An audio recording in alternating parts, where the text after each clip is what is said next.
പിന്നെയോ വിശുദ്ധ ലൂക്കായുടെ സുവിശേഷത്തിൽ നിന്നും ചീന്തിയെടുത്ത മനോഹരമായ ഒരു ഉപമ.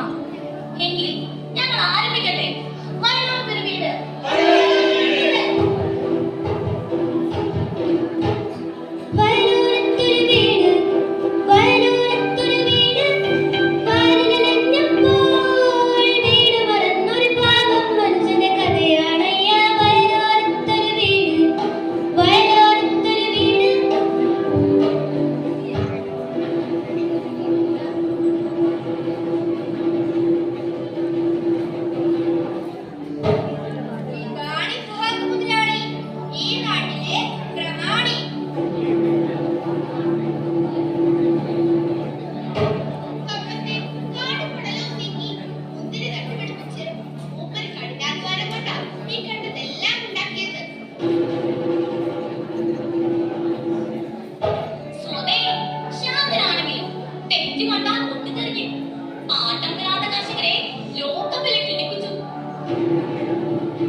പണിക്കാരൊക്കെ എത്തുന്നതല്ലേ ഉള്ളൂ. ഇന്നത്തോടെ ഇതൊക്കെ പണ്ട് കുതിരിഞ്ഞു. പണിക്കാരെ കിട്ടാനാണ് വെള്ളം നശിച്ചു. വെള്ളം നശിച്ചാൽ എല്ലാം തമിഴ്നാട്ടിൽ നിന്ന് വരുന്നല്ലേ പലരുടെയും ചിന്ത. പലരുടെ കൃഷിയുടെ പേരിനാണ് ഉത്തമണവും സ്ഥിര വരുമാനമുള്ളവന് കൃഷി എന്തിനാ പാവം കർഷകർ അനുഭവിക്കുന്നത്. അപ്പ ഞാൻ അറിഞ്ഞു അവനാണ് കർഷകൻ. നേരെ പുലരുമ്പോഴേ വയലിലേക്ക് പോകുക.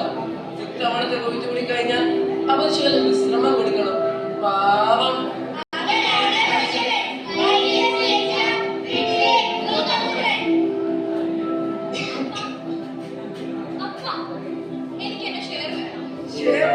ഈ കണ്ട സ്വത്തിലൊന്നും ഒരു കേൾവില്ലാത്ത നിനക്കെന്തിനാ ഷെയർ? എന്താണ് ചാക്കമ്മ എനിക്കിപ്പോ ഇങ്ങനെ തോന്നുന്നത്?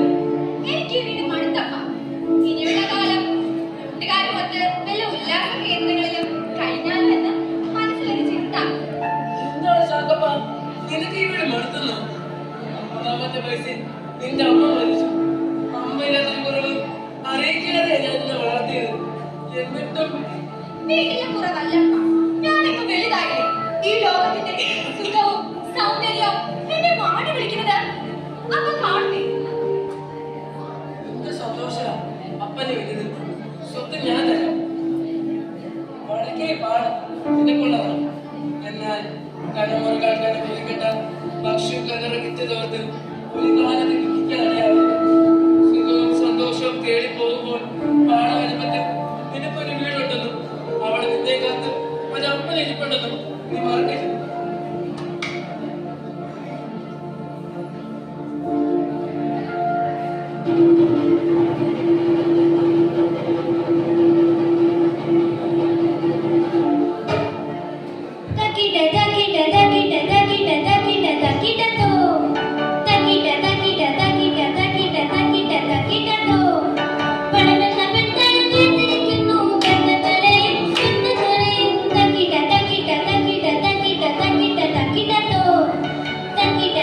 വിചാരിച്ച് വീട്ടിൽ കാത്തു നിൽക്കുന്ന നമ്മുടെ യുവതീവപ്പൻ കാട്ടിക്കൂട്ടുന്നത് ഒന്നും പറയണ്ട.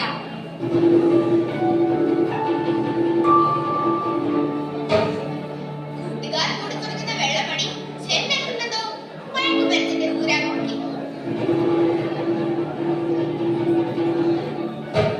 പെൺപിള്ളാരൊട്ടും മോശമല്ല കേട്ടോ.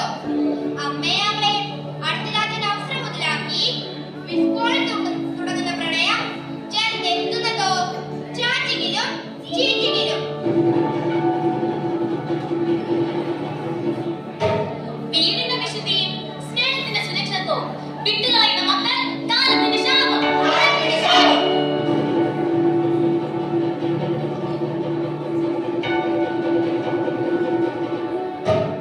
വീട് വിട്ടോടിയാലെന്ന മുക്കരെ മുഖവരെ കൊടുക്കരുതേ. മദ്യമയക്കുമരുന്നിന്റെ മാഫിയ നിങ്ങളെ ഉന്നം പിടിച്ചിരുന്നു. പ്രേമലേഖങ്ങളാലെത്തുന്ന ചുക്കന്റെ പിന്നിൽ ജിഹാദ് കിളികളുണ്ട്.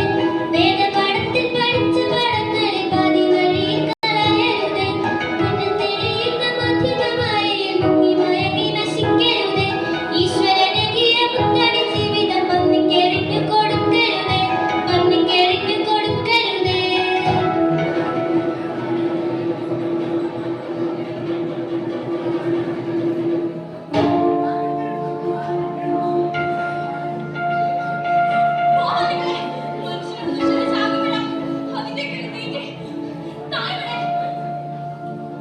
ധൂർത്തനായ പുത്ര, സന്തോഷങ്ങൾ തേടി പോകുമ്പോൾ പാടവരമ്പത്ത് നിനക്കൊരു വീടുണ്ടെന്നും അവിടെ നിന്നെ കാത്ത് ഒരപ്പനിരിപ്പുണ്ടെന്നും നീ ഓർമ്മിക്കുക. എനിക്കിനി പിടിച്ചു നിൽക്കാനാവുന്നില്ല. എന്റെ അമ്മന്റെ വീട്ടിൽ എത്ര നിലക്കാർ സുഭിക്ഷമായി ഭക്ഷിക്കുന്നു. ഞാനോ ഈ പള്ളിപ്പള്ളി ഇല്ല. ഞാൻ എന്റെ അപ്പന്റെ വീട്ടിലേക്ക് തിരിച്ചു പോകും. ഇനിയുള്ള ഒരു വേലക്കാരനാണെങ്കിലും അവിടെ തന്നെ കഴിയണം. വിറ്റു തുളച്ചൊരു വയലിന് പോലെ അപ്പന്റെ വയലിൽ പ്രാർത്ഥന ചെയ്യും ഞാൻ.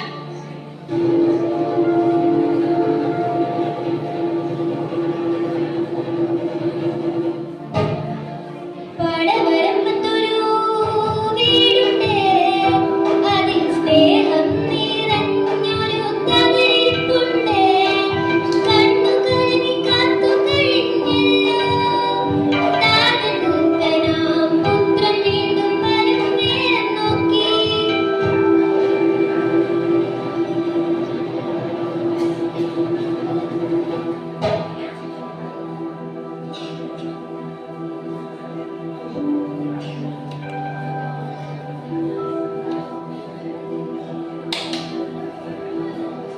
പാദം കഴുകി ചെരുപ്പുമണിയിച്ച് നല്ലൊരു മോതിരമേകി വിരലിലായി കാളയെ കൊന്നു വിരുന്നൊരുക്കിയിടാൻ കൽപ്പനയപ്പോഴവനേകിയില്ലേ.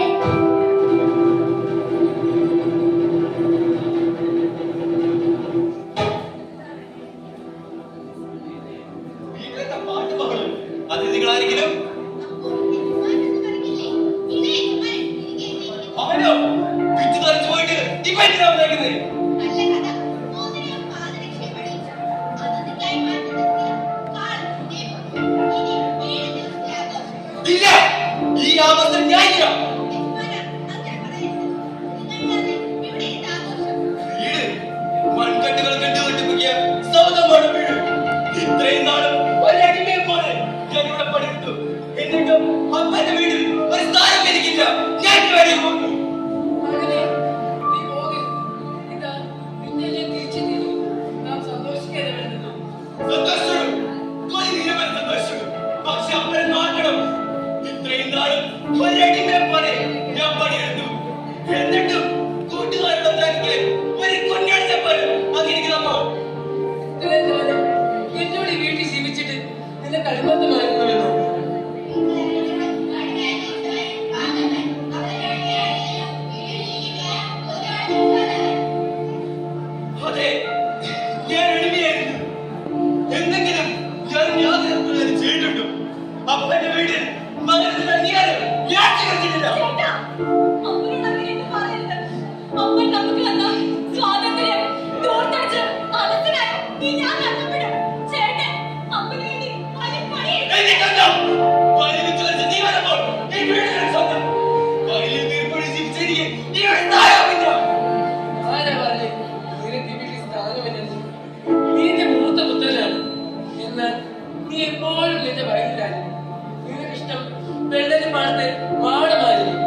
ചേട്ടാ, ചേട്ടനോട് പൊറുക്കണം. അപ്പന്റെയും ചേട്ടന്റെയും സ്നേഹവും കരുതലും തിരിച്ചറിയാൻ ഞാൻ വൈകിപ്പോയി.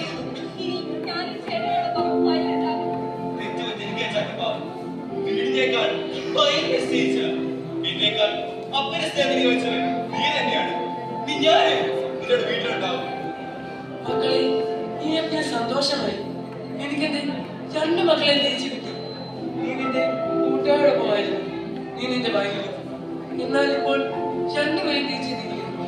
വരൂ, നമുക്ക് വീട്ടിൽ